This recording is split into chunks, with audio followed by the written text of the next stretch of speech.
Hello. कैसे हो आप सब लोग। तो आज जो मैं आप लोगों के साथ शेयर करने वाली, क्योंकि मैं काफ़ी दिन से बोल रही थी ना, आपके प्रीवियस व्लॉग में भी बोला हुआ था कि मैं कुछ नया स्टार्ट करने वाली हूँ। तो नया मैं ये स्टार्ट करने वाली हूँ कि मैं 21 डेज़ का चैलेंज लेने वाली हूँ। जिसमें क्या है, क्योंकि मैं काफ़ी दिन से, आप भी मेरे ब्लॉग को देख रहे होंगे कि काफ़ी दिन से ना मैं रेगुलर जो अर्ली मॉर्निंग उठती थी पहले, वैसा मेरे साथ नहीं हो पा रहा, मैं कर नहीं पा रही हूँ। तो 21 डेज जो चैलेंज है वो यही है कि मुझे अर्ली मॉर्निंग 4 o'clock, मतलब सुबह 4 बजे मुझे उठना ही उठना है, चाहे कुछ भी हो जाए। ठीक है। और जो है, और दूसरा जो मेरा टारगेट है कि 9 आवर्स मुझे स्टडी करनी ही करनी है पूरे डे में। ठीक है। तो ये मेरा 21 डेज़ का चैलेंज है। इसमें मैंने अभी आप लोगों को बाद में अभी मैं शेयर करूँगी जस्ट कि मैं किस तरीके से क्या क्या प्लानिंग करने वाली हूँ।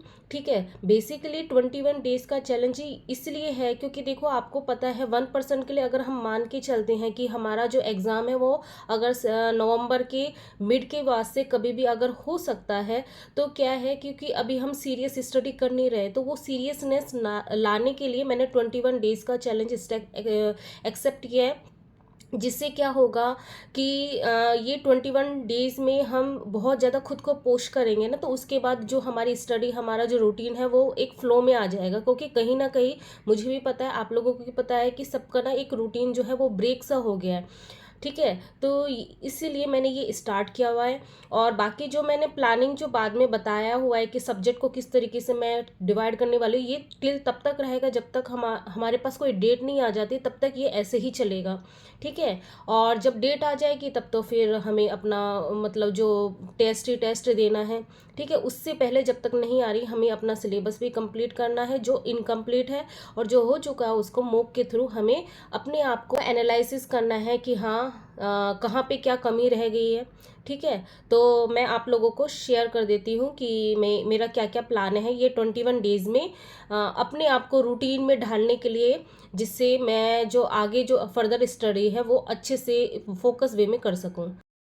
तो ये मेरा 21 डेज़ का चैलेंज है जो स्टार्ट हो रहा है 18 सितंबर और 8 अक्टूबर तक। ठीक है। तो इसमें जो मेरी इस डेली की स्टडी है 9 आवर्स की है। ठीक है। और जो मेरा दूसरा टारगेट है 4 AM, मतलब सुबह मुझे 4 बजे उठना ही उठना है। तो ये 9 आवर्स जो मैंने डेली का टारगेट सेट किया हुआ है, इसको मैंने 2 पोर्शन में डिवाइड किया हुआ है। पहला पोर्शन 4.5 घंटे और दूसरा भी 4.5 घंटे, मतलब इक्वली इसको डिवाइड किया है। तो जो पार्ट 1 में है हमारी जो सारे सब्जेक्ट आ जाते हैं, 5 सब्जेक्ट, उनको लिया हुआ है। और और सेकंड में पेपर 2, जो जिनका सब्जेक्ट है वो अपने आप को उस हिसाब से डिवोट कर सकते हैं। ठीक है। मैंने इक्वली डिवाइड किया हुआ है कि इसको ऐसे ऐसे करना है। अब पेपर 1 में हम चलते हैं। पेपर 1 में जैसे मैंने जीएस को भी इसको ना पार्टीशन में कर दिया है, क्योंकि कभी हम क्या करते हैं, किसी पोर्शन को ज़्यादा वैल्यू दे देते हैं, तो ऐसा भी नहीं करना चाहिए। हमें सबको इक्वली देखना है कि हाँ, जिस पोर्शन से ज़्यादा क्वेश्चन आते हैं उसको तो थोड़ा देखना भी है, लेकिन उसके अलावा भी और भी देखना है। तो जीएस में हमें पता है कि हमारे भी इसमें पार्टीशन होते हैं, जैसे history, polity, geography, general science जो क्वेश्चन होते हैं, स्टैटिक जीके जो होते हैं, और एक मिसलेनियस होते हैं जैसे अवार्ड ववार्ड, इन सब से रिलेटेड। ठीक है। तो वो स्टैटिक जीके में ही आ जाता है बेसिकली। फिर भी तो इसमें मैंने क्या डिसाइड किया हुआ है कि मंडे से संडे पूरा मेरा जीएस ही चलेगा, क्योंकि ये रिवीजन मोड में ही है। लेकिन जब मैं मॉक देती हूँ तो मुझे पता चलता रहता है कि हाँ, इसको मुझे दोबारा रिवाइज करने की ज़रूरत है। तो अब मैं दोबारा से क्या कर रही हूँ, रीस्टार्ट ही कर रही हूँ। एक तरीके से आप बोल सकते हो कि मैं रीस्टार्ट कर रही हूँ, हर एक चीज़ को रिवीजन कर रही हूँ, क्योंकि कहीं ना कहीं थोड़ा, एक बार हम गो थ्रू हो चुके हैं सिलेबस से, लेकिन एक बार करने से कुछ भी नहीं होता है। ठीक है। फिर क्लैरिफिकेशन के लिए, करेक्ट आंसर के लिए, कि हम डाउटफुल में ना रहे, इसके लिए हमें बार बार रिविज़न करना पड़ेगा।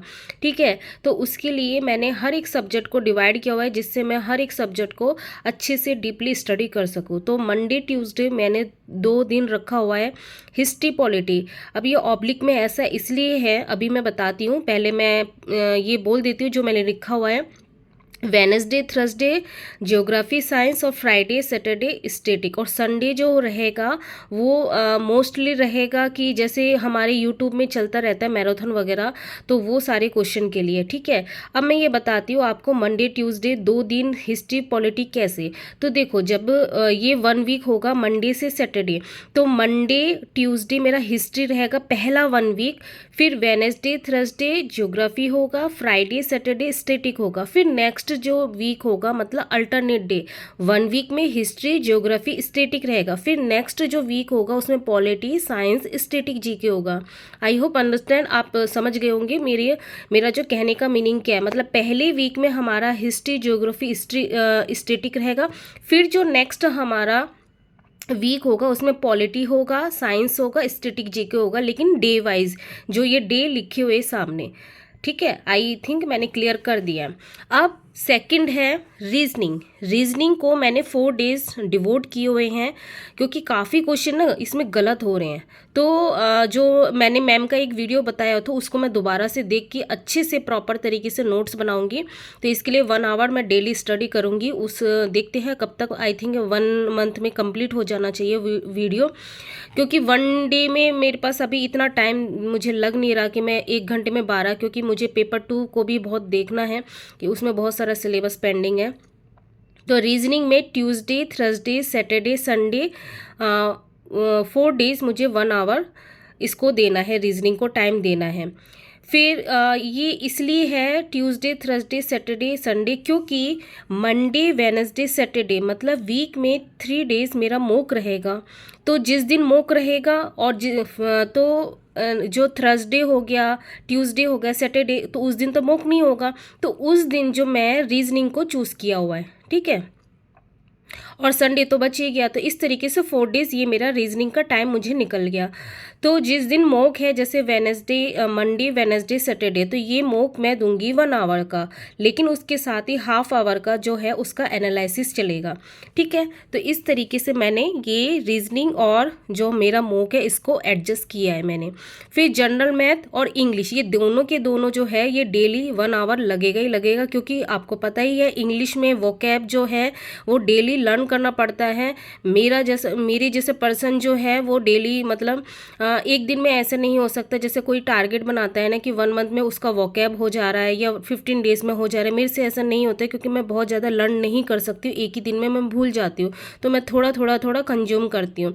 जनरल मैथ को डेली इसलिए लिया हुआ है क्योंकि मैथ ऐसी चीज़ें इसको डेली प्रैक्टिस की नीड होती है। और जिस भी पोर्शन में जैसे मॉक देती हूँ तो मुझे पता चल जाता है कि ये वाला पोर्शन मुझे दोबारा रिवाइज करना है, तो मैं उस चैप्टर को दोबारा से पढ़ूंगी, तो फिर मुझे वो टाइम चाहिए। ठीक है, तो मॉक के थ्रू क्या होगा, हमें अपना वीक पॉइंट पता लगता रहेगा और उसको दोबारा से हमें पढ़ना है, जो भी हमारे पास नोट्स है जिससे हम पढ़ रहे हैं। ठीक है, तो ये मेरा जनरल पार्ट 1 का हो गया। अब जो पार्ट 2 है, जिनका सिलेबस है, जिनका सब्जेक्ट अपना सब्जेक्ट है, वो अपने हिसाब से डिवोट कर सकते हैं। मेरा सब्जेक्ट मैथ है, तो मैंने जो किया है ये 4.5 घंटे में से 3.5 घंटे जो मैंने अपने सिलेबस को डिवोट किया है कि सिलेबस कंप्लीट करना है, लर्न करना है, मेमोराइज करना है, पढ़ना है, जो भी है। 1 आवर उसी दिन ही, उसी पूरे दिन का जो है रिविज़न मुझे करना है।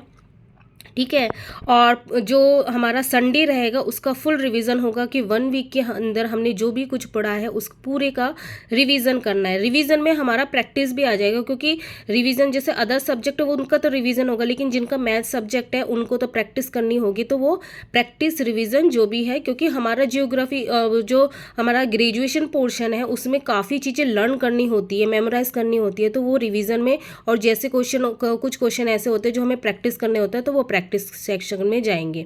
तो ये मैंने आप लोगों को अच्छे से बता दिए 21।